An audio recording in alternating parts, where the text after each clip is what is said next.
Olá, sejam bem-vindos a mais um programa A Psicologia do Espírito Imortal. Eu sou João Rocha, atuo como psicanalista clínico, e o programa A Psicologia do Espírito Imortal é um diálogo entre ciência e religião, demonstrando que onde uma para a ciência na parte material, a religião avança no reino do espírito, demonstrando que, na verdade, elas nunca se antagonizaram. Antes, elas se complementam. No último programa, nós encerramos o estudo do aparelho psíquico humano, segundo a psicanálise freudiana, e nós ficamos, prometemos lá no programa anterior de iniciarmos um estudo dos transtornos psíquicos à luz da psiquiatria. Não é? Então, hoje nós vamos dar esse pontapé inicial de iniciarmos esse estudo, não é? E o material está aí na nossa tela, ó, não é? Hoje nós vamos começar a falar sobre os transtornos de humor, não é? E como vocês já puderam perceber aí, né, esse é um material de natureza psiquiátrica, não é? Isso é um compêndio de psiquiatria que fala dos transtornos psíquicos à luz da medicina, da psiquiatria. Então, nós vamos começar a estudar esse material, né, e vamos fazendo, na medida do possível, as pontes da ciência com a religião. Correto? Então, muito bem. Vamos lá. Vamos iniciar aqui. Transtornos de humor. Depressão maior e transtorno bipolar. O humor pode ser definido como uma emoção ou um tom de sentimento difuso e persistente que influencia o comportamento de uma pessoa e colore sua percepção de ser no mundo. Os transtornos do humor, às vezes chamados de transtornos afetivos, constituem uma categoria importante de doença psiquiátrica, consistindo em transtorno depressivo, transtorno bipolar e outros transtornos, os quais são discutidos nessa sessão e na seguinte. Bem, vamos lá.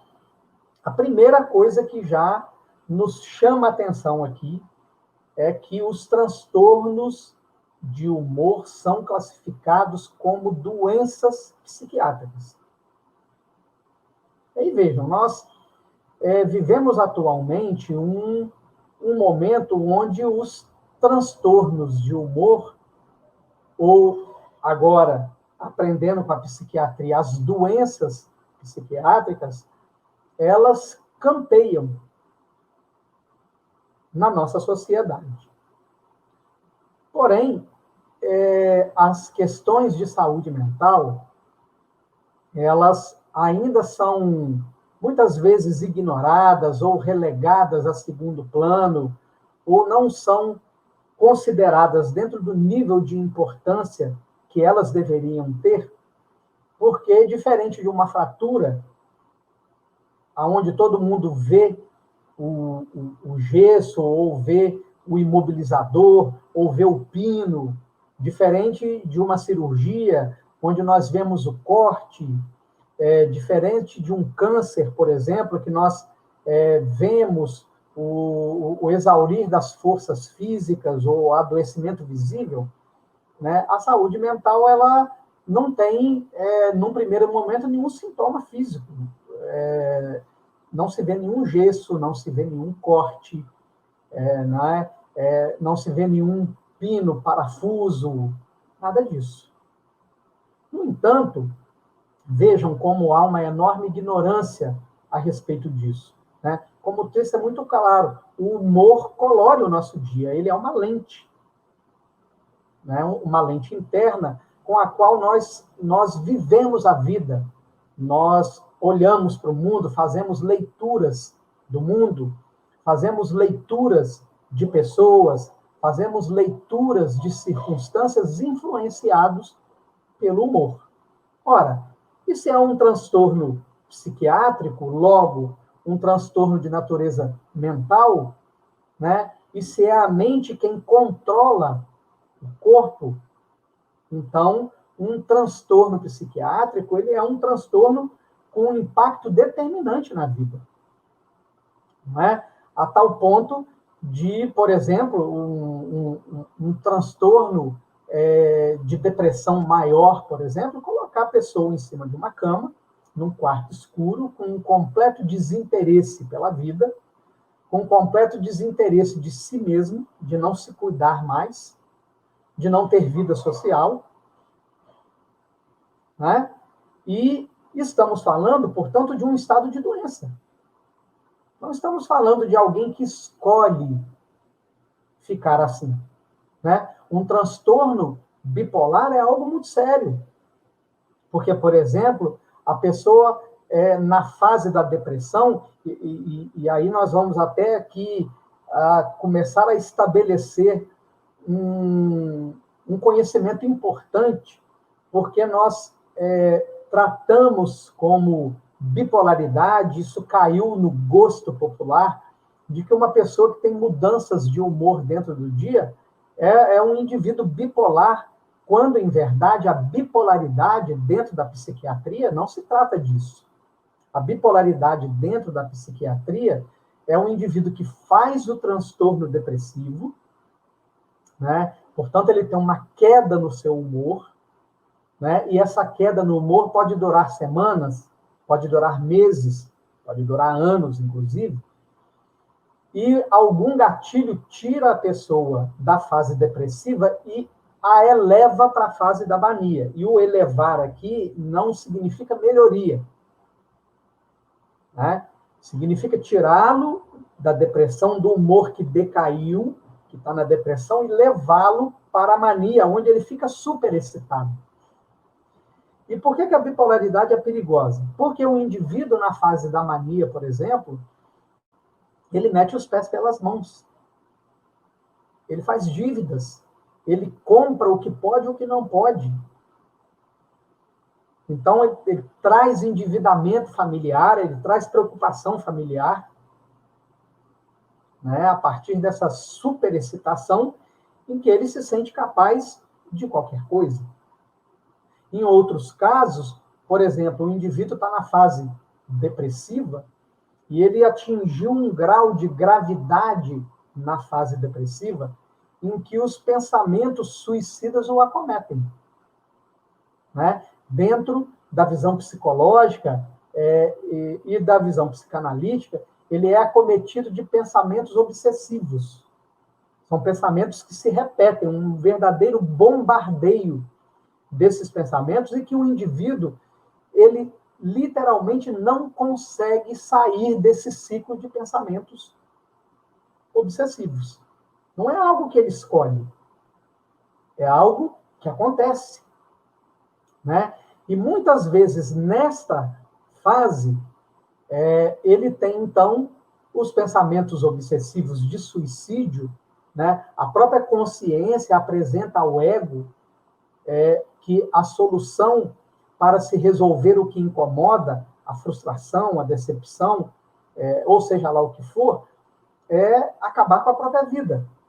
Mas, como ele está na fase depressiva, ele está tão sem ânimo, tão sem energia, ele está tão doente, a sua doença psiquiátrica está tão grave, que ele não tem coragem de se matar.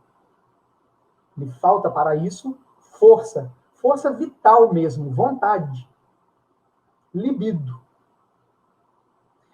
Quando ele sai da depressão e ele vai para a mania, na bipolaridade, a coragem aparece e ele se mata. Ou ele, pelo menos, tenta se matar. Então, vejam bem, o humor, ele tem um papel determinante na maneira como nós vivemos. O próprio texto vai nos chamar a atenção para isso, não é? na medida do parágrafo que vem embaixo. Ó. Diversos adjetivos são usados para descrever o humor. Deprimido, triste, vazio, melancólico, angustiado, irritável, desconsolado, excitado, eufórico, maníaco, jubiloso e muitos outros. Todos de natureza descritiva, ou seja, em todos eles é possível descrever com detalhes, de maneira racional, de maneira científica, como o humor impacta no organismo e na maneira como o indivíduo vê a vida, sente a vida, vive a vida. Alguns podem ser observados pelo médico, por exemplo, um rosto infeliz. E outros podem ser sentidos apenas pelo paciente. Por exemplo, a desesperança. O humor pode ser labial, flutuar ou alternar rapidamente entre os extremos. Por exemplo, rindo alto e de modo expansivo em um momento, choroso e desesperado no seguinte, que nós muitas vezes chamamos de bipolaridade. E, na verdade, refletem muito mais estados neuróticos, estados histéricos, por exemplo. Não é? Outros sinais e sintomas do transtorno do humor incluem mudanças no nível de atividade, nas capacidades cognitivas, na fala e nas funções vegetativas, por exemplo, no sono, no apetite, na atividade sexual e outros ritmos biológicos. Esses transtornos quase sempre resultam em comprometimento do funcionamento interpessoal, social e ocupacional. Então, vejam bem, meus amigos e amigas, né? Nós estamos começando a penetrar numa área de conhecimento que pretende desmistificar os transtornos psiquiátricos, os transtornos de humor, colocando-os no seu lugar de origem, que é na classificação das doenças. Né? Quem de nós nunca acordou de manhã cedo sem vontade de levantar da cama? Quem de nós, tendo passado, por exemplo, pelo rompimento de um relacionamento, não se sentiu menos vitalizado, menos disposto, triste, sem vontade de ir ao trabalho, sem vontade de interação, de se relacionar, né? Diante de uma perda de um trabalho ou de um relacionamento, não desejou isolar-se, não conversar com ninguém, ficar em silêncio no seu canto. A gente chama muitas vezes de entrar na concha, outros brincam e falam que é entrar no Kinder Ovo. Veja, isso, né, esses estados de humor, eles mexem com a química do cérebro. Por isso eles são considerados doenças psiquiátricas. Né? Eles alteram a química do cérebro. E vejam, nós temos um veículo. Colocamos nele um combustível puro, sem adulteração. Né? Esse combustível puro, sem adulteração, vai fazer esse veículo funcionar maravilhosamente bem. Mas o veículo, ele não precisa só do combustível. Ele necessita também do lubrificante. Para que o atrito entre as suas partes de metal, né, não estraguem o motor do carro.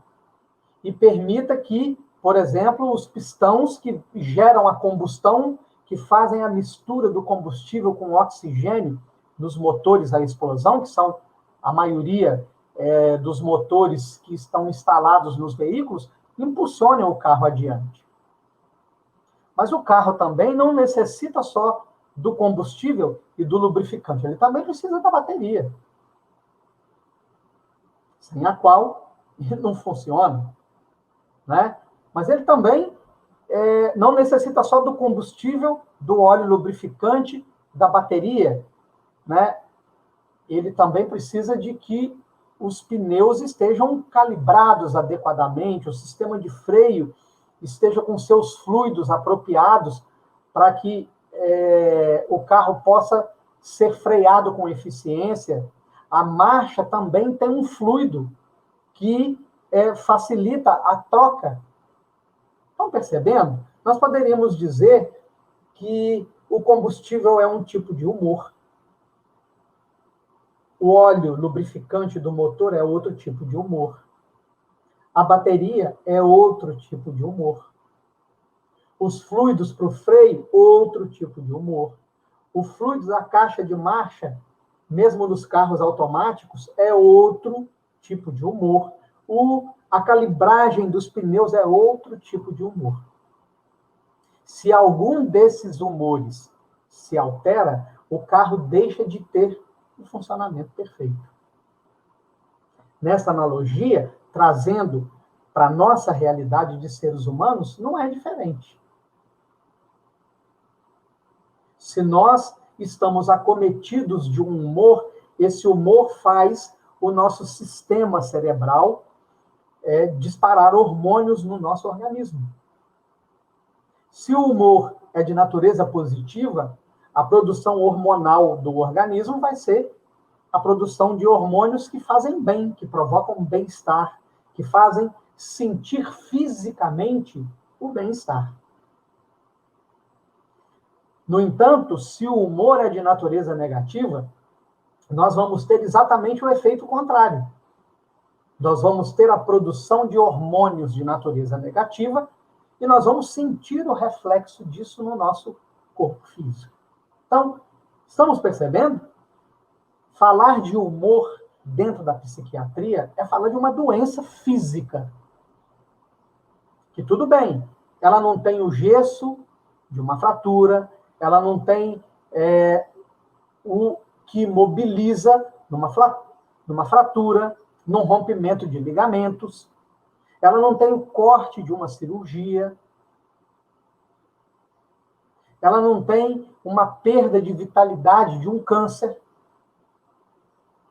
Mas nem por isso, porque ela não está visível aos olhos alheios, nem por isso ela deixa de ser doença física, nem por isso ela deixa de acometer a maneira como o indivíduo vive a sua vida, se inter-relaciona,